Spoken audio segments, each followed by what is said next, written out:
Do you think they know we know? Elena looks devastated. He seems furious. He had a penthouse in Manhattan, a black card with no limit, a name that made senators nervous. And he was completely, utterly, dangerously alone. Not the kind of alone you complain about at dinner, the kind that grows inside. A man like something structural, quietly replacing everything real until one day he looks in the mirror and realizes he hasn't had an honest conversation in years. So Luca Marino did something no one in his world could understand. He gave it all away, not permanently, just in appearance. Old jeans, a used Honda, a modest apartment in Brooklyn, a fake name and a real face. He went back to zero to find out who would love him there. Woman after woman looked at the Honda, looked at the apartment, looked at what he didn't have and walked away. Until one Sunday morning, a full-figured art teacher, with paint on her jacket, who argued with herself about tomatoes. She didn't look at what he had. She looked at him. And before this story is over, you are going to understand exactly why that woman, the one everyone else overlooked, was the only one in the city worth finding. Luca Marino was 36 years old, and the only person in New York who truly knew him was already dead. His oldest friend, Carmine, had been killed 3 years ago. Not by enemies, not by the business, by a heart attack at 41 alone in his apartment, because he had worked himself to the bone trying to keep pace with Luca's world. At the funeral, standing in the rain in a cemetery in Queens, Luca had looked around at the 100 people who showed up and realized with cold clarity that not one of them was there for Carmine the person. They were there for what Carmine had been adjacent to. They were mourning a connection, not a man. Luca stood at the graveside and made himself look at that truth directly until it stopped being abstract and became something he could feel in his chest like a diagnosis. He was surrounded by people. He was the most alone person he knew. The business was real and it was vast. Real estate across 4 states. Private equity nobody could fully map. Silent interests in infrastructure that made certain city officials very careful about how they spoke his name. He had built it from nothing, from a South Boston childhood that had given him more hunger than comfort. A mother who worked 2 jobs. A father who left when Luca was 9 and never looked back. Everything he had built on the specific energy of a man with something to prove. Now at 36 it was proved. The skyscrapers were real. The portfolio was real. The penthouse with the Manhattan skyline was real. And the woman sitting across from him at dinner. Every woman who had sat across from him at dinner for the past decade was not looking at him. She was looking at all of it. Through him at the empire, he had become a window. He was tired of being a window. The women were the specific unbearable part, not because they were unkind, most of them weren't, but because they were every single one of them performing. He could see it the way he saw everything in business. The calculation underneath the warmth, the long game logic beneath the laughter. The last serious relationship he had endured was a woman named Vanessa, who was beautiful and brilliant and laughed at exactly the right moments, and whom he had genuinely, carefully begun to trust, until the night 6 months in when he came home early and heard her on the phone in the kitchen, voice low, saying to someone, "It's worth it." He's not that complicated, once you figure out what he needs to hear. He had stood in the hallway and listened to the entire conversation.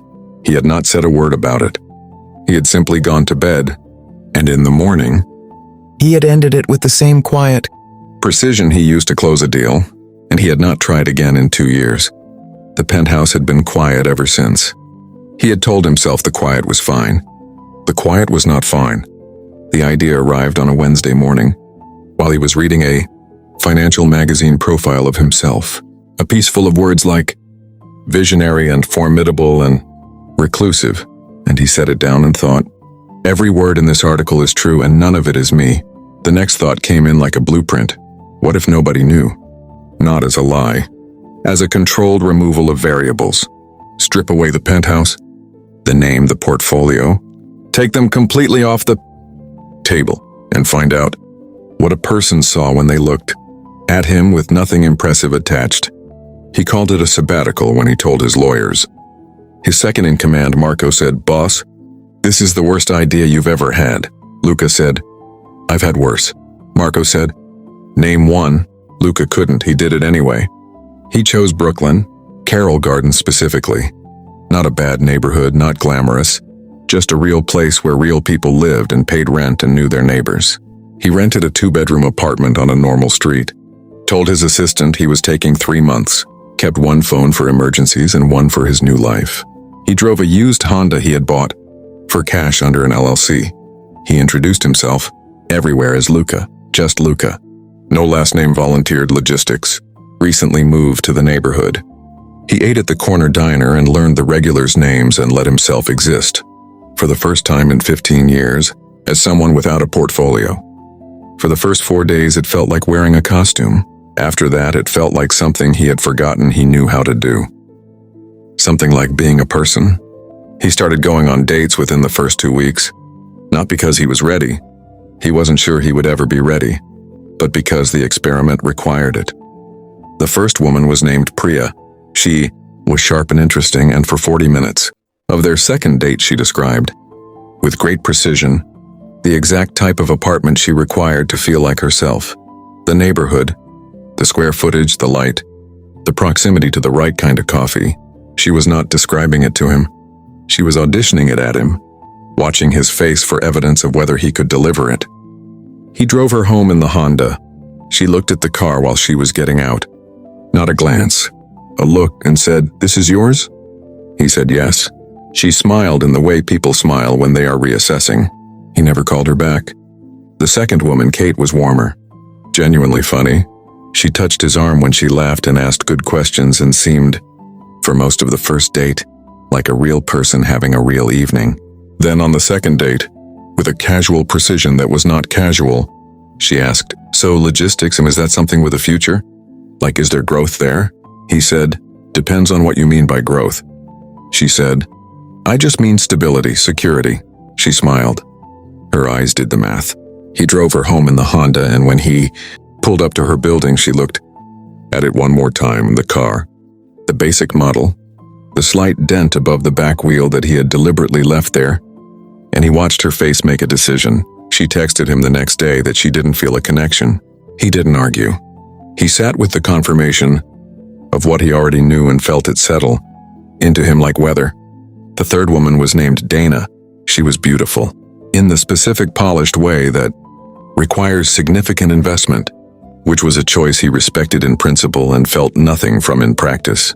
She arrived at the restaurant already performing, already deciding whether the evening was worth her time, already scanning the room from the door before she saw him to establish the quality of the venue. She was pleasant throughout dinner. She asked about his apartment and he described Carroll Gardens accurately, and she nodded, with the expression of a woman doing currency, conversion in her head, walking out. He pointed to the Honda and she stopped moving for just a moment. One beat, involuntary one, before she recovered and said, "Oh, good, practical." It was the word practical that did it, said in the exact tone that meant its opposite. He drove home alone and went to bed understanding, clearly, that he was not looking for a perfect woman. He was looking for an honest one, and so far the city was 0 for 3. He met Elena Vasquez on a Sunday morning at the farmer's market on Smith Street, in the produce section, during a conversation she was having with herself, not with him, with herself quietly, just below the threshold of being addressed to anyone, about whether heirloom tomatoes were genuinely superior or a collective cultural delusion that the food world had agreed to maintain. He was standing 2 feet away, trying to choose between bunches of basil, and he laughed before he could stop himself. She looked up, then startled, then immediately unbothered, then curious. She was in her late 20s, full-figured and unhurried in the way she moved, wearing a paint-stained jacket that had clearly been through many washes and a scarf that was slightly wrong for the weather in the way that happens when you grab the first thing off the hook. Her dark hair was pulled back with approximate effort. She looked like a person who had more interesting things to think about than her appearance, and she was right. She said, "You can laugh.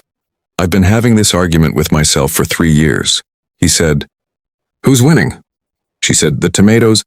Honestly, it was the first completely honest answer he had received from a stranger. in longer than he could calculate. He asked if she wanted coffee.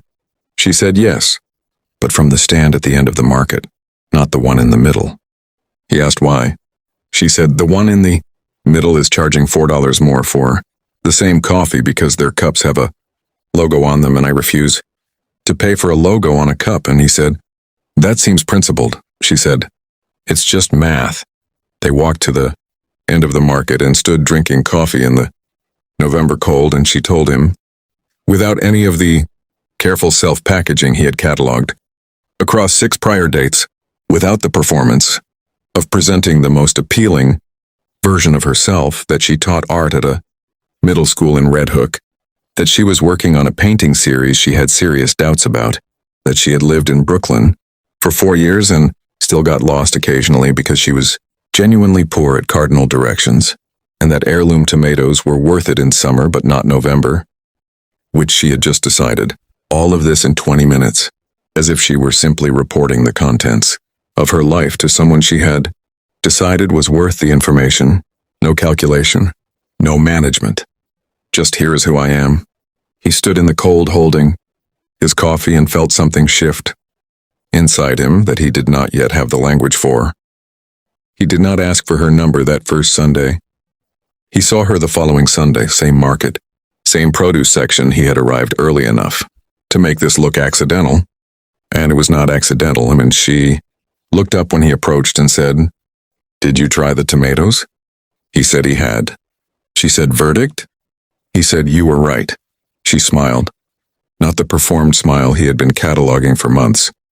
The other kind, the involuntary kind that happens half a second before the person decides whether they want to be smiling. That smile. He asked if she wanted coffee. She said, same stand. They stood in the cold for nearly 2 hours.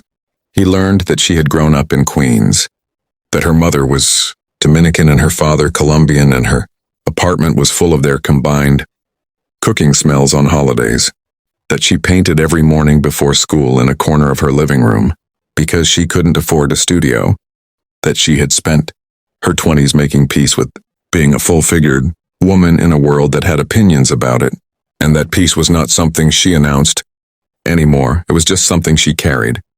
He listened to every word of this in the way he listened to almost nothing these days, completely, without preparing his response. When he finally walked home that Sunday, the street felt different.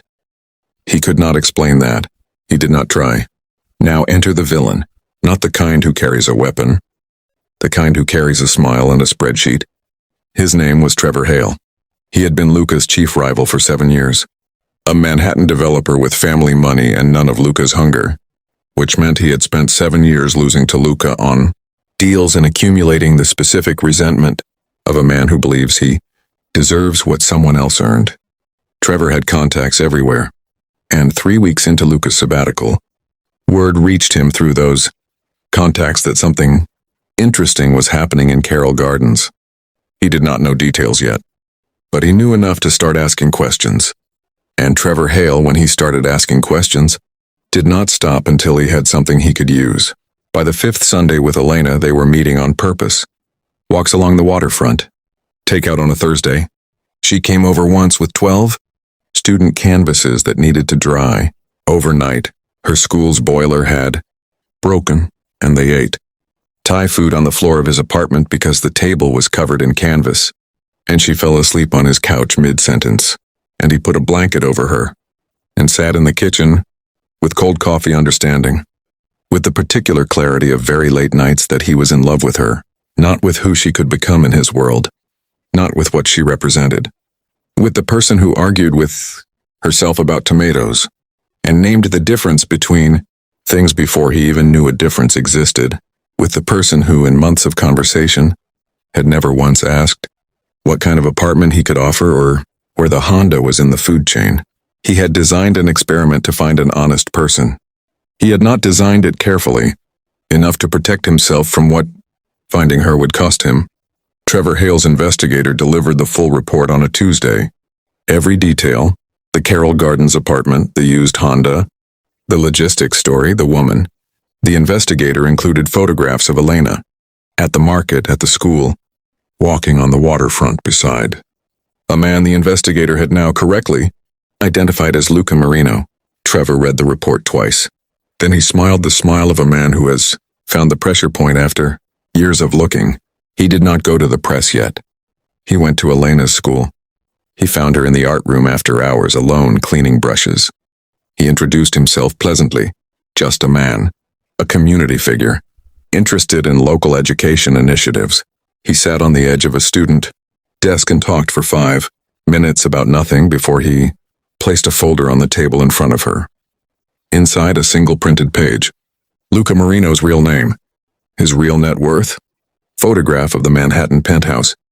He watched her face while she read it. She went very still.